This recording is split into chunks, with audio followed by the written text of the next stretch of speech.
Welcome ladies and gents, we've had the qualifying session for the sprint race tomorrow and what a grid we've ended up with. In this episode I'm going to talk about spilt paint, a baby and Lego. Wow.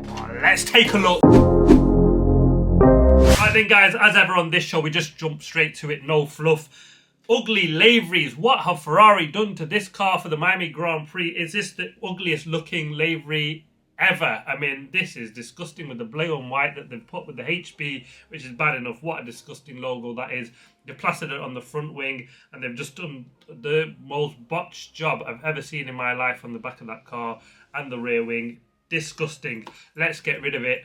And what have the Sauber team done on their car? The Kick Sauber, they've just spilt paint all over it. A bit of a change. I mean, it probably does look better than the job that they already have, which says something. At least we've got some fluid lines rather than just the sharp edges of where that current green cuts the shop. And they all need to take a leaf out of the book of the Racing Bulls, because what a job V-Carb have done with this pink job on the livery front on their side. Absolutely brilliant. On the baby front, congratulations to Max Verstappen and his wife on the new kid, Lily Verstappen, born this morning. He missed FP1 or parts of it, I believe, for the birth of the child. So congratulations to them. And no, not the baby that's on pole position. We'll get to him. And Lego, check this out. Look at the pictures. They've built 400,000 pieces of life-size Lego, and if you're a fan of Lego like me, check this thing out here that I just about built and finally got some wheels on. You've probably seen it sat here in the picture without wheels for months and months on end. Finally completed. Wow, this looks absolutely fantastic. Miami pulling off the stops here, isn't it? But let's jump straight to the qualifying session Q1. Obviously it's a sprint one, so we get mediums for Q1, SQ2 and softs for SQ3. Ollie Behrman last place. Be disappointed he had a crash in FP1 and then last in qualifying for the sprint race tomorrow. I'd be disappointed there. Gabby Bortoletto doesn't want to be the one that's just finding himself at the back of the grid after a promising start. Dropped off a little bit and didn't really pick up here. Again, a new track for him, up in 19th place. Yuki Tsunoda mostly disappointed. His first lap was so scruffy and then he just hit traffic on every corner he turned on his final run. Definitely not the place he wanted to be. Needs to be just getting consistently out of Q1 as a bare minimum in that car and comfortably in the top 10. So another shocking session from him. Jack Doohan, 17th place. Another one, scruffy lap. Never really got it together. And Lance Stroll in 16th place. And is that the best that Aston Martin got? He got a nasty tank slapper midway through that lap. And I'm not surprised he didn't qualify in that session or get through into SQ2 in that session with that lap. The star of that one for me was Nico Hülkenberg, P14 in that session, shown what that car is capable of. 5 places up from his teammate. He's back in 19th. This is the Nico Hülkenberg that we know, and good to see him back on form again. And then we got to the SQ2 session, and wow, Carlos Sainz, that car looked absolutely incredible. They were right up there in FP1, and they'll be massively disappointed. He got a huge lockup on his one main run, and that meant he ended up in 15th place. Apologised to his team. Rightly so, because that car looked like it'd be solid in for some points for the sprint tomorrow. Liam Lawson, he was also disappointed with his lap, P14. Felt there was an awful lot more in it. It should have been more in it, looking at what his teammate Hadjar, who's outshone him so far this season, has done. 13th place for Pierre Gasly. I thought the Alpines would go well here. You looked at my predictions. Clearly not. 13th place, the best that they could do. Esteban Ocon in 12th place, and Nico Hülkenberg, a real promising 11th place for him in that Sauber.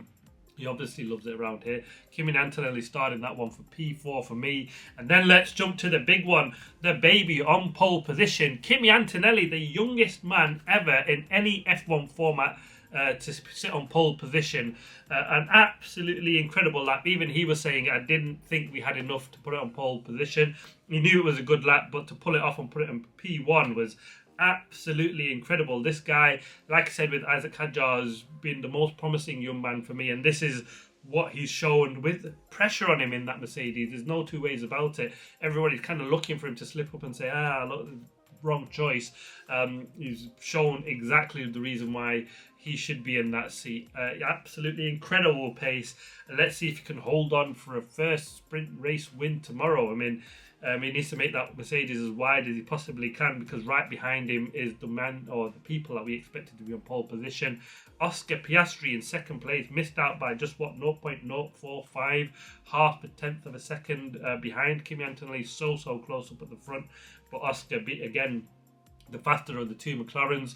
Lando Norris 1/10 behind Kimi Antonelli, just again half a tenth behind Oscar Piastri. Was so close up at the front, but he'll line up in third place.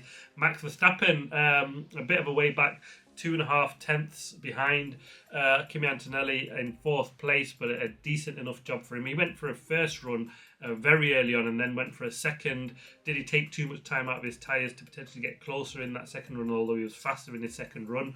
George Russell, well, he'll be disappointed. His teammate, younger teammate, on pole position, 3/10 faster than him. And, well, we've normally seen George Russell pull out these things, and he'll be happy and a bit disappointed with what he's done himself, that his teammate's up on pole position. Charles Leclerc in sixth place, and he just said that's all she wrote for the Ferrari. Disappointing from them, 3/10 back. Lewis Hamilton, 5/10 back in seventh place. He'll be just glad he's right up there next to his teammate. He's not really got the best of that Ferrari. They'll be hoping for, like I said, the big upgrades in Imola. Alex Albon in the last points playing position for the sprint, which is 8th. Qualifies in 8th, 7/10 back, showing the promise that the Williams had. He'll be hoping he can probably nick a place from the Ferraris. If he can get a good start, probably beat Lewis Hamilton. The other cars look a bit too fast for them. But he'll be definitely looking to hold on for some points at least, or that 1 point there in 8th place.